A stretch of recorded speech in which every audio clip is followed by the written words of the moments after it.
On episode 357 of Nintendo Switchcraft, we've got crunch in the industry. Console makers respond to tariffs. The GOG is back. Those stories and more on this episode of Nintendo Switchcraft. This is Leo from San Francisco, and you're listening to Nintendo Switchcraft. We love Nintendo Switchcraft.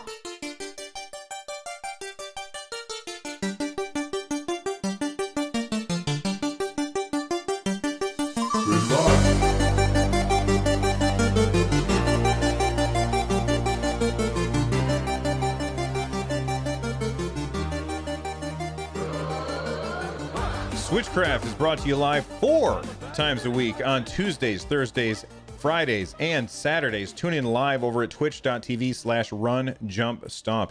This episode of Switchcraft is made possible by Respawn RX. Get Switchcraft and my other content ad-free for as little as $1 over at patreon.com/runjumpstomp, and leave a voicemail for the show by heading on over to runjumpstomp.com/voicemail from any device, and I may even play it on the show. Oh, Pac-Man, I'm beat. And I'm hungry. Thank goodness for Pac-Man pasta from Chef Boyardee. All right, so first off, people are like, hold on, what's with the 4 days a week? What's going on here, Bill? Okay, so on Fridays, I've been doing a show called Run Jump Stomp. We've had 30 episodes so far, and it's doing pretty well. But both of the shows are very, very similar. Both of the shows are just me talking about video games. And on Switchcraft, it's me talking about just Nintendo stuff. And then on the Run Jump Stomp show, it's me talking about not Nintendo stuff. And the shows are very, very similar. So I was talking to a podcaster, another podcaster that I know, Justin Robert Young. He does a lot of different shows. And I was talking to him about this, and he says, Bill, you should just combine the shows. You should bring them together. And I said, well, I don't know if that's really the best idea. And he said, well, why are you hesitant? And I couldn't really put my finger on the reason why I was hesitant. So he said, just merge the shows because it's all the same thing. And like right now, it means that I'm going to be logging into less things. I'm going to have to differentiate things a little bit less. These shows are so similar. I felt like whenever I was doing a Run Jump Stomp episode, I felt like my hands were tied. I couldn't talk about Nintendo, when sometimes Nintendo was really, really important to the conversation. And I felt like, well, if I'm talking about Nintendo, I should really be including it over on Nintendo Switchcraft. So I figured, I listened to Justin and I said, screw it. I'm going to take the two shows, put them together. And, and just making the show notes today, it clicked in my head. I was like, yes, I should have done this a long time ago. So from now on Fridays, because I no longer have my hands tied, I can talk about Nintendo when I talk about the industry as a whole, because things that happen in the industry do affect Nintendo. And pretending that there is this line of demarcation separating the Nintendo stuff from the non-Nintendo stuff is just weird and arbitrary. So if you like Nintendo Switchcraft, everything's going to be the same, except on Fridays I'm going to have a new segment that we'll just call Nontendo, and I kind of like it just because of the name as well. So on Fridays we're going to have Nontendo, where I talk about the industry as a whole, not just Nintendo, but I'll also talk about Nintendo stuff. So just kind of branching it out a little bit. And I think that if you are listening to this and you only care about Nintendo, then, you can just not listen to this particular episode. Although I think if you listen to it, you'll say, oh, you know what? I'm glad I listened. So that being said, I want to talk about crunch in the industry. This is something that I've talked about this on all of my shows multiple times. And one of the founders of Blizzard, Mike Morhaime, was being interviewed by Eurogamer at Game Lab, and he said that crunch is not sustainable. So somebody for somebody who doesn't know what I mean when I say crunch, this is a thing that has been happening in the video game industry for a very long time, probably since the video game industry started. Actually, there's evidence. There's big evidence. Let's talk about where is it behind me? I'm just looking real quick. Yeah, there it is, right there. Pac-Man just fell down. I've got in my hands one of the worst games of all time. Some people say it is the worst game of all time. Now, if you're watching the video, you know what game I'm talking about. If you're not watching the video, go to youtube.com/runjumpstomp. Don't forget to subscribe over there. But if you're not watching the video, I want you to think, what is the game that people say is the worst game of all time? Do you have your answer in your head yet? That's right. It's E.T. the Extraterrestrial. Now, first off, I think that this game gets a bad rap. Is it a great game? No, it is not a great game, but it is not the dumpster fire that everybody says. In fact, I played this game a lot when I was a kid, and the guy who made it, he had made Yar's Revenge, as well as Indiana Jones and the and Raiders of the Lost Ark, right? He made both of those games for the Atari 2600, and Steven Spielberg went to Atari and he said, I want a game to launch alongside E.T. in theaters. And they said, okay, we can do that. And then they gave it to this guy and he said, yeah, sure, I can make a game in 3 months or so. It was a ridiculous amount of time. And so if you think that this game is real bad, there's a reason for it. It's because it was made in a very, very short time by just one person. And that's probably the first example that comes to mind when I talk about crunch in the video game industry.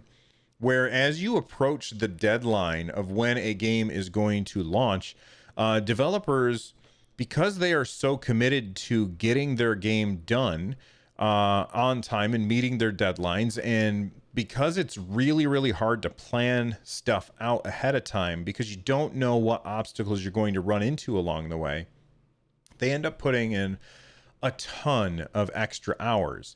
And a lot of times, studios will take these, like the people who are in charge will say, look at how dedicated our developers are. They're so dedicated that they are working 100 hours a week to make this game for you. And while that number is an impressive number, it's also a depressing number. That is awful. Nobody should have to work 100 hours a week to create entertainment for somebody else. That's ridiculous.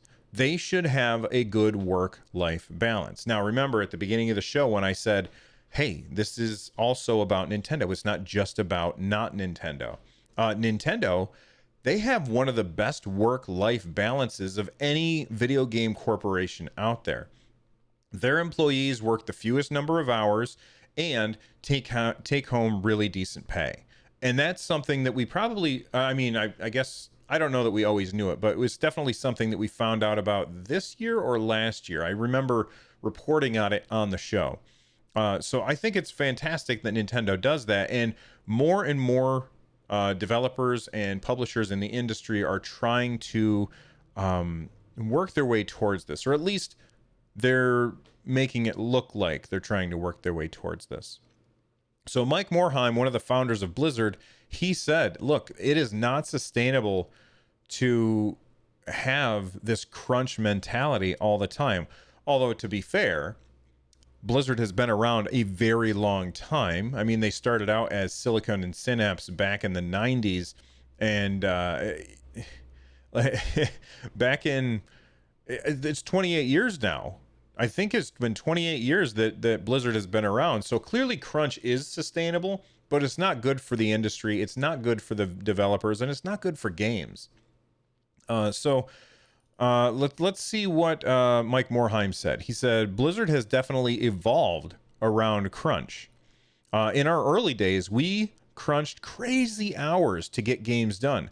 I think if you're a small studio, you're living or dying by the success of your next project. And it takes a lot of superhuman effort, or at least it did for us. And that makes a lot of sense. If you're a small developer, you don't have your portfolio is not diversified. You're working on one thing. And if that one thing flops, your studio might just collapse. So everybody at the studio works really, really hard to try and make it happen so that they can make the next thing. Because if they fail, the next thing will never get made. So I can understand why some developers have that enthusiasm and end up crunching. But it ends up making for unhealthy people who are not doing their best work. And because of that, the game ultimately will suffer. So what can you do to combat that? I don't know. I don't have a good reason. I don't have a good solution for small developers. But when you're talking about big developers, we're talking like EA, Activision, Rockstar, Blizzard, like these companies, they can take a hit in the wallet and still be able to keep the lights on. In making, I hate to say making, but because we all know that they've said, look, these developers are only staying because they want to. I saw a hilarious meme the other day. If you've ever watched Office Space, there's this scene in Office Space, which is a great movie, by the way. There's the scene in Office Space where Jennifer Aniston is a waitress at a restaurant, and they have these pins all over their suspenders. They wear suspenders in the restaurant, and they have these little pins, and they're called Flair. And her manager brings her over, and he says, I want to talk to you about your Flair. And she's like, well, I got 23 pieces. And he goes, well, yeah, 23 is the minimum. Is that what you want to do? Do you want to do the minimum? And she says, so you want me to wear more?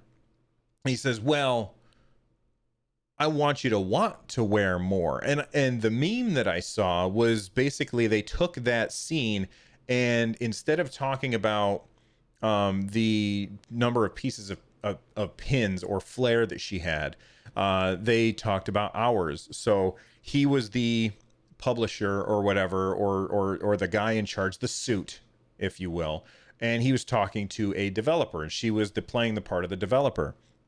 And he was like, so I see that you only have 40 hours, and I want to talk to you about your hours. And she says, well, I have 40 hours.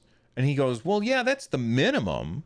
And she's like, so you want me to work more? And he's like, well, I want you to want to work more. And I feel like that's probably a conversation that has happened in a studio that is undergoing crunch. And that's not a good thing. That is a bad thing. So it's very bad for the well-being of the developers, and it's bad for the quality of the game. It's bad for everybody out there. And it's bad for us. We're going to have worse games because of crunch. Morhaime, again, that's why we're talking about it, because he talked about it. Mike Morhaime, founder of Blizzard. He says crunching to ship games does more harm than good. Here's his quote. He says, that is not sustainable. We need to find better ways of working. And so I think you're finding companies are doing a lot better these days, managing sort of controlled crunches where people are working really hard, but they're not working 24/7. They're taking breaks, they're sleeping. And I think the larger companies are able to hire more staff. And actually, even the smaller companies, there's a lot more money coming into the space these days. So even the smaller companies are able to get funded to do the work they want to do better than in the past. So Mike Morhaime doesn't work at Blizzard anymore. So somebody reached out to Blizzard, and Blizzard said, generally our policy on the team itself is we want to be a no crunch team. This is John Haidt. He's an EP over at and vice president over at World of Warcraft. He told Eurogamer, we're not there 100% yet. We're really dramatically better than we've been 5 years ago, and certainly better than 10 years ago. I think that very few parts of the team end up having to work any degree of overtime. So for the big developers like Rockstar and EA and Activision and all those guys, if Blizzard can do it and Nintendo can do it, and just an aside, those are two of my favorite developers of all time. They make the best games. Okay. If those two companies can do it and still ship a killer game, then so can you. Okay. And I also have to say, like, Nintendo, they delayed Animal Crossing. This is directly from, I think it was Doug Bowser. They delayed shipping Animal Crossing this year, put it at March next year, in order to make sure that their employees had a good work-life balance. And when it comes down to it, that is incredibly admirable. And I think that Nintendo should be applauded for it. So let's go to chat and see what the live chat are saying about this. Early access can help with crunch, as it can be used to help direct resources towards viable, marketable products. Redneck IMAT in chat says that. That's a very good point. Early access can also get a lot of bugs pointed out early, so that people can easily say, okay, we're going to have to delay, or we're on target. By getting more people testing things is always better. Let's see. He also says the execs are the ones that ultimately drive the unrealistic expectations. I'm going to take issue with what you said there, Matt. I don't think that's true. I think, yes, they are definitely some of the people that drive the unrealistic expectations, but so are the gamers. The gamers are always like, they always complain anytime a game is delayed. It always happens 100% of the time. I think we are at fault. And by we, I mean we as gamers as a whole. Sure, there are people who, like you and like me, think delay your game, bring it when it's supposed to come out, and we will be happy. Okay? But there are also people who, do death threats when a game gets delayed. And I think that companies just need to learn how to ignore that. iCase81 in chat says, my old job, we had executives that would make decisions and change directions without talking to the technical people doing the actual work. And we'd get 80% done and then be forced to shift gears, chasing revenue without recognizing the revenue from the previous direction yet. That's a good idea. Inside Out Alpha says, what about consumer expectations? Do you think those play a role? I absolutely think they do. I just said that, but you typed that before I said it. I'm just getting caught up on chat. Let's see. iCase says, I think developers and publishers need to be more honest with end users too. Absolutely. And this is something where Nintendo is terrible. Or traditionally, Nintendo has been terrible at this. They're very, very bad at communicating what's going on with us. Now, recently, that feels like it's changed. The fact that Doug Bowser said we delayed Animal Crossing because that game was not going to be ready on time and we didn't want to crunch. The fact that they put out that video explaining, look, Metroid Prime 4, we're starting from scratch. Like, that's good. It's good to be transparent. When you're transparent, most of the time, the reasonable people will be like, oh, all right, well, take your time, do it the right way. I would prefer to have a good game over a crappy game. And I'm not going to do that. I'm not going to invoke the Miyamoto quote that everybody always does. You guys know which one I'm talking about. And if you don't, ask and I'll tweet it to you or something. So let's see, what else? Redneck IMAT says, I think that it is extremely important to a balanced company that executives are people that have actually done the work. Many of the problems can be avoided if refusing to place execs without work or experience. That makes a lot of sense as well.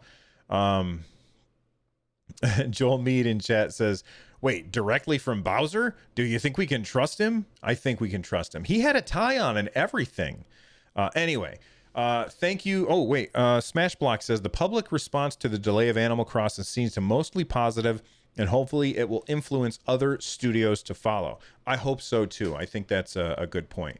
All right. We're going to talk about politics now, and this is not something that I want to talk about. So it's definitely game related, and we'll talk about it in just a second. But first, we're going to thank a sponsor, and when we come back, it's time for politics? What? It may be the most addictive toy in history, and it's definitely the hottest thing this Christmas. All right. What are we talking about here with politics? We're talking about tariffs. Okay. If for those of you who don't know, the current president of the United States, Trump, he has instituted tariffs against China. Now, I am not going to pretend even for a second that I understand how the economy, like, that stuff is complicated, and I can admit when I'm out of my depth. I don't pay attention to that stuff very much. I do watch politics, and like I listen to NPR and I find out what's going on in the world, but like it's far more complicated than just saying, "Oh, I'm going to put a tariff on China and that's going to be bad for China." Because that's not how it works. What happens is now anything that gets shipped here from the US is now going to be more expensive, or shipped here from China is going to be more expensive for me, the consumer. I am going to have to pay more on stuff that comes from China. Now, what comes from China that I would talk about on this show? Video game consoles, people. Sony, Microsoft, and Nintendo are teaming up. Oh my God, it's the end of the console wars, everybody. If I had a big button on my desk that I could hit and have confetti all over the place, that would be fantastic, but I don't. So I don't have a big button to hit, but it's the end of the console war, everybody. Sony, Microsoft, and Nintendo are all getting together and making a console. No, they're not. They're not making a console. That's a lie, Bill. What is your problem? Okay, what are they doing? Well, they've come out against Trump's tariffs on gaming consoles. Of course they have. Of course they have. This comes from Kotaku. It says here, Sony, Microsoft, and Nintendo have joined forces to tell the U.S. government that its newly proposed tariffs on goods imported from China would hurt consumers, put jobs at risk, and stifle innovation, according to a joint letter sent by the companies to the Office of the U.S. Trade Representatives.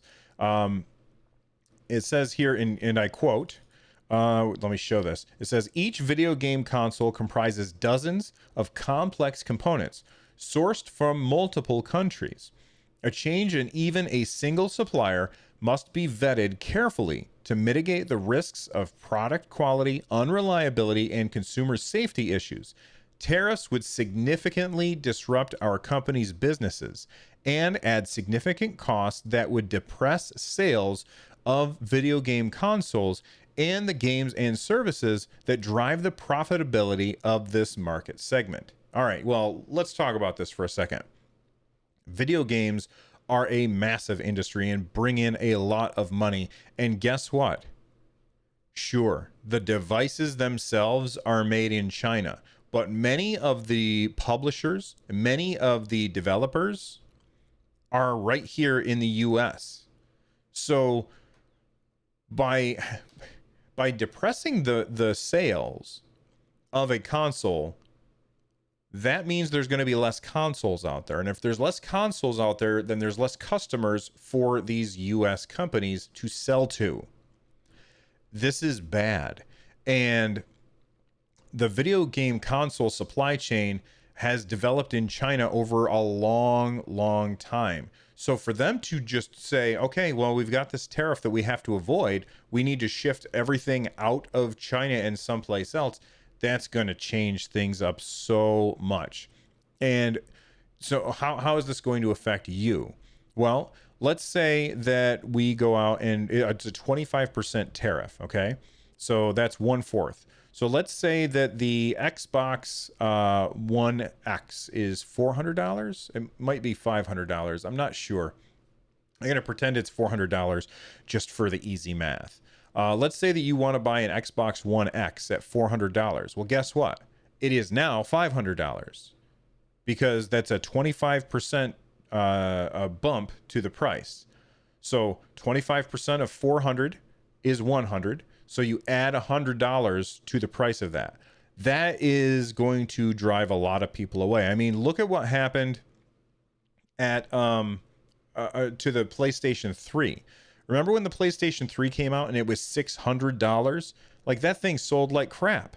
It sold really, really badly because it was too expensive. Already, All right. So already, Nintendo's the only one that makes a profit on selling their actual console. Both Sony and Microsoft are selling their consoles at a loss. So every time they sell a console, they lose money. So it's unreasonable for them to lower the price more because they're already losing money every time they sell one. Lowering the price more would really, really hurt them. So lowering the price in order to keep the price the same because of the tariffs, that's not good for the bottom lines of these companies. And yeah, Sony's a Japanese company, but Microsoft is a US company.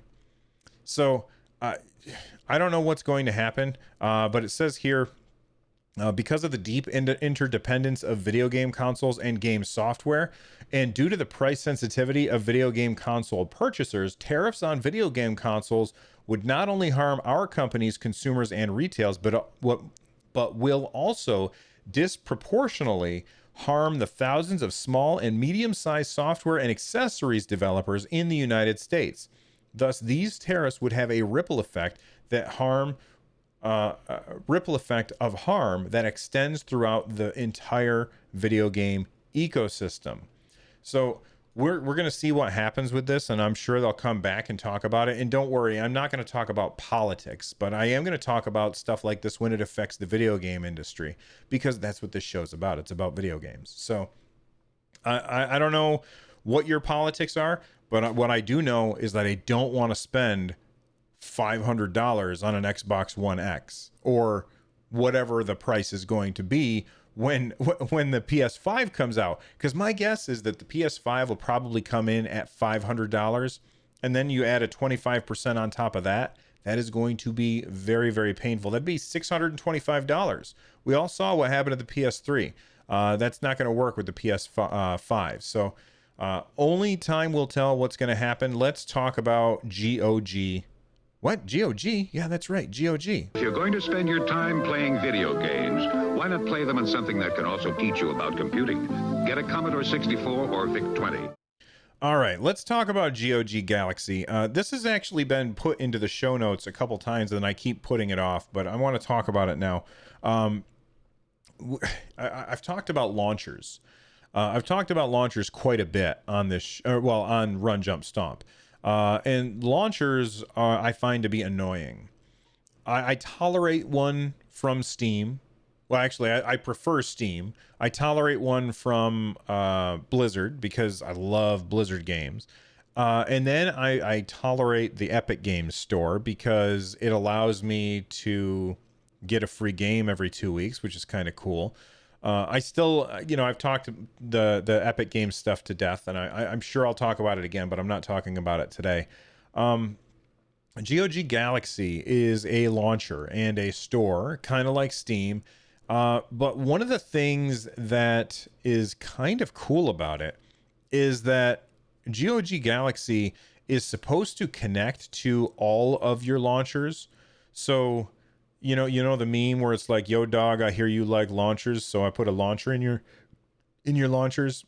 It's kind of like that, except as long as I don't have to look at another launcher or launch another launcher, if I can just open up GOG Galaxy 2.0 and launch any game that I have from any launcher, like, that is a win. That's a win for me. And I've already signed up for the beta, but you can sign up for the beta as well. Just go to gogalaxy.com and sign up for the beta. I'm looking forward to it. Basically, you've got the Ubisoft launcher, you've got the EA launcher, the Blizzard launcher, Steam, Epic launcher, all of these different launchers. So, like, when you go to play a game, you're like, okay, which launcher had that game?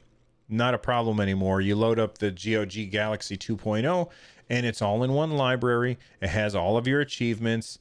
You can install any game from on your PC, no matter which platform, and it should just work. And I think that that's really cool. Now, one of the things that people often ask about is, hold on, my friends are all on Steam and I want to be able to talk to them.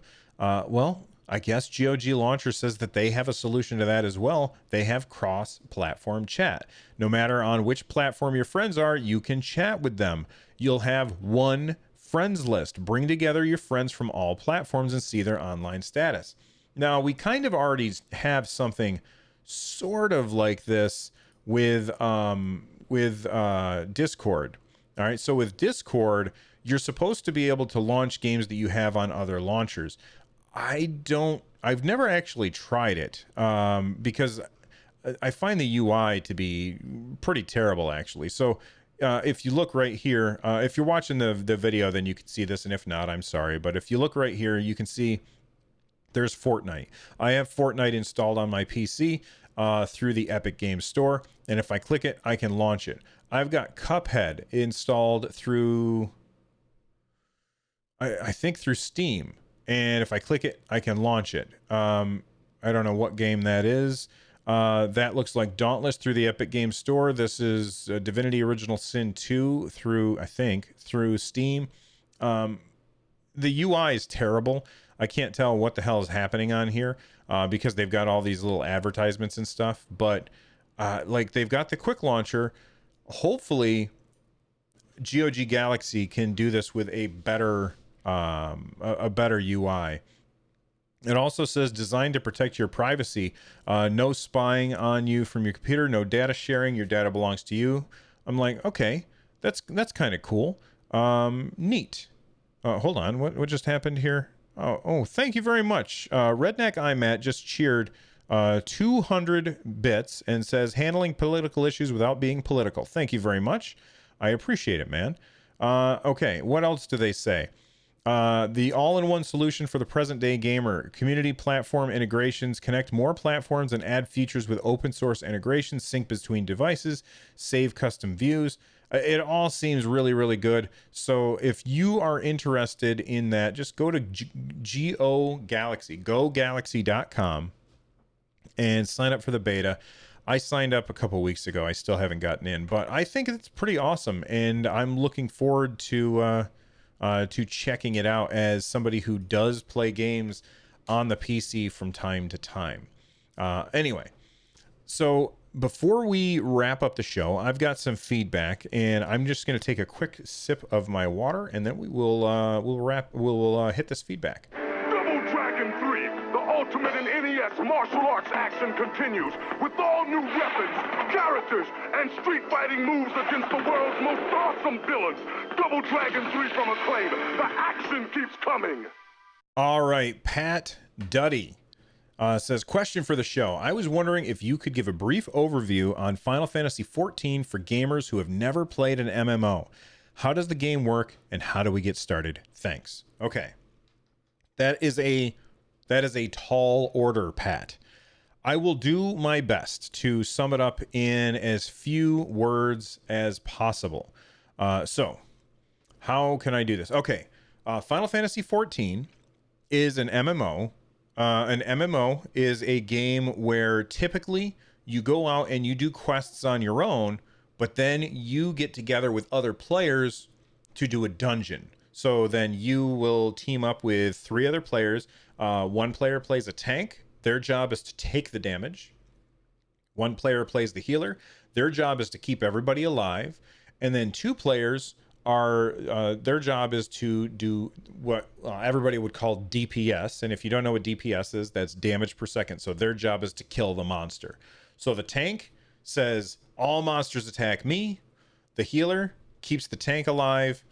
And then the damage dealers do damage to the monsters while the tank keeps their attention, if that makes sense. That's the core behind most massively multiplayer online role-playing games, which are my favorite genre. I love a good MMO. And I have sunk many, many days, weeks, months, years into playing MMO games. The thing about an MMO is that the world continues without you. When you're not playing the game is still out there being played whether you're in it or not. The day-night cycle continues. Things are continually happening. Things change in many MMOs.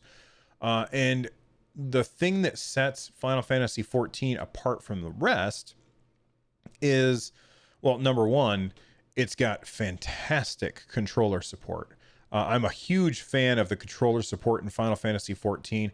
I went running with my daughter a few years back, and I don't know if you can see this on the no, you can't. Yeah, right here on the video, you can see my scar. I got a scar right there on my arm where I fell and broke my elbow and had to have surgery to put everything back together. And now I can't twist my arm in order to get into the WASD position on my keyboard as well as I used to be able to. So playing with a controller is much, much better for me. Another thing that sets Final Fantasy 14 apart from other MMOs is that it has like this really, really involved story, and you have to complete the story in order to do certain things. The story is very, very integral to Final Fantasy 14 as an MMO. Most MMOs, you can just kind of ignore the story and just go out and do dungeons and level up and be fine. With Final Fantasy 14, you don't have to read everything, but you do have to do the story quest. They call it the MSQ, the main story quest. You have to do that stuff in order to access certain parts of the game. And that's really not the case in most MMOs. Let's see. J Harley 17 in chat says, if you don't have controller support, I want no part in your game. J Harley 17 noted. It's a very heavily story driven MMO, but it's also got some fantastic fights. Another thing that I feel like separates it from the other MMOs is the setting is really, really weird. And honestly, this is a game that completely fell on its face when it launched. The game launched, and the people who made it didn't really know what the hell they were doing. And basically, they made the game completely unplayable. I had a pretty beast of a PC when it first launched. My computer couldn't touch it. Like, it couldn't run it at all. It would constantly crash because they had, like, potted plants in the city. They had the same number of polygons as a player. And the potted plants were like, there were hundreds of them everywhere, all over the place. And my computer just couldn't render all that stuff on the screen at once. So it would overheat and then it would shut down. My computer could not play that game. So then they got Yoshi P. They brought him in and they said, can you fix this? And he said, I can fix this. But what I'm going to do is I'm going to fix it in secret. So basically what they did is they continued supporting the game as it was. And then while they were supporting the game as it was, they rebuilt the game from the ground up. And that's when they launched A Realm Reborn. They even did a story around it. So and this is stuff that you can't really access today because a lot of this stuff happened before A Realm Reborn. But Final Fantasy 14, it came out. It was a trash heap. Final Fantasy 14, A Realm Reborn, being worked on in the shadows. That game comes out, and they ended the original Final Fantasy 14 by having the moon crash into the planet. And the moon crashes into the planet, kills everyone except for the people who this guy Louisoix saves, and he basically teleports those people into the new Final Fantasy 14. So they even took their biggest failure and wrote it into the lore of the story to bring people forward. And I just think that that's really cool.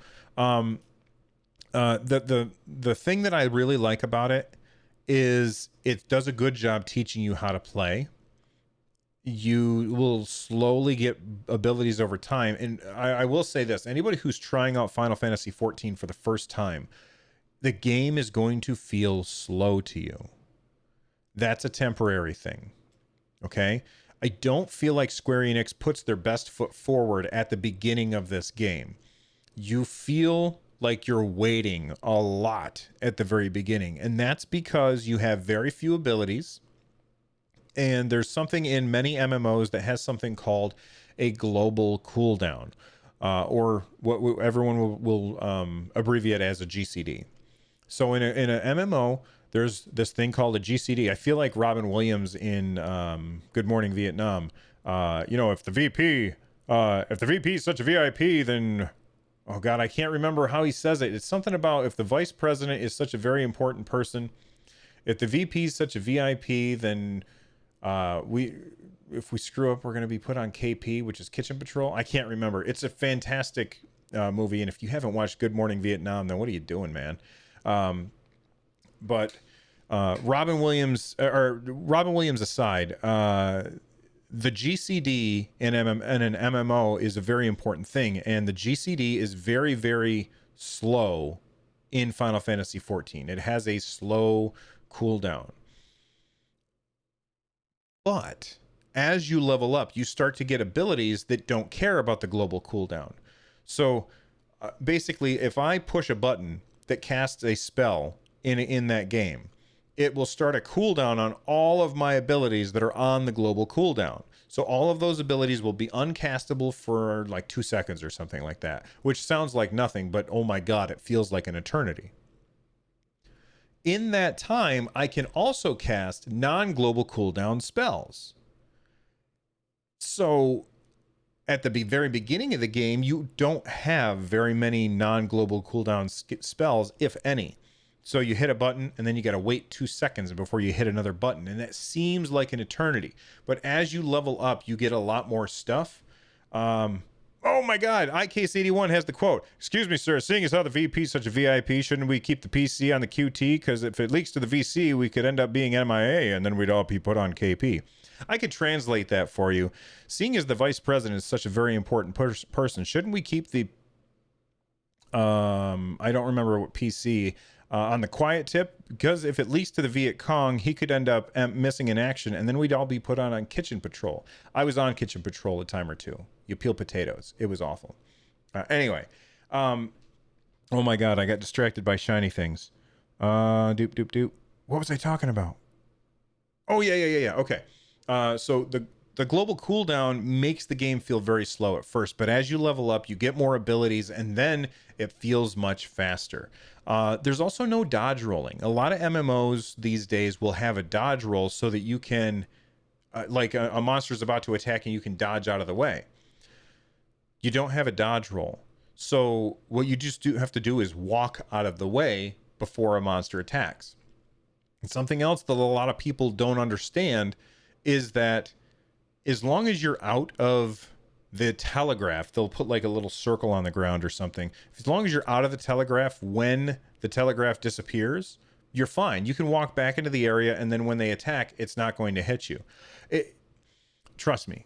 If you are interested even a little, you can probably pick up the base game really cheap and try it out. I think there's even a demo. And then if you hate it, then don't play it. But you also have to keep in mind, there is a subscription fee, and you have to pay that subscription fee to play the game. I'm okay with that for some reason. Kodiak Moonwolf in chat is saying that there is a free trial. Look, the thing about MMOs that you have to remember is this giant open world with so much to do that you will never be able to do it all. Like literally, there's no way you're ever going to be able to do everything in the game. And that's really cool because that means that I'm going to have a different experience than you. Yeah, we'll both go through the same story stuff, but all this other stuff that's in the game, it's insane. So anyway, I'm excited, and that game comes out July 8th, I think. I'm very, very excited for when that game comes out. Anyway, thank you very much for the tweet, and I'm sorry that I got distracted with the Robin Williams stuff. Let's wrap up the show. Let's button it up. Become a part of the community over at runjumpstomp.com/discord. You can also watch the show live over at twitch.tv/runjumpstomp. Get a hold of me through Twitter at runjumpstomp. Use the hashtag Nintendo Switchcraft. If you're looking for ways to support the show, stop by runjumpstomp.com/thank you. And for more content like this, check out runjumpstomp.com/shows. I almost forgot. Tomorrow is the day I'm going to give away, the Doc Sock. So if you have not already tweeted me a picture of your Nintendo Switch with its Joy-Cons on, use the hashtag Nintendo Switchcraft. Tell me why you love the colors that you do, and I will possibly send you this Doc Sock. I'm going to pick somebody who has done that and they're going to be the winner. So anyway, thank you for listening. I'm out of here. The music you're hearing right now is Cornerius Star Fox remix by Noteblock. This has been a Nontendo version of Nintendo Switchcraft. Thanks for listening. I'll see you guys next time. Bye-bye.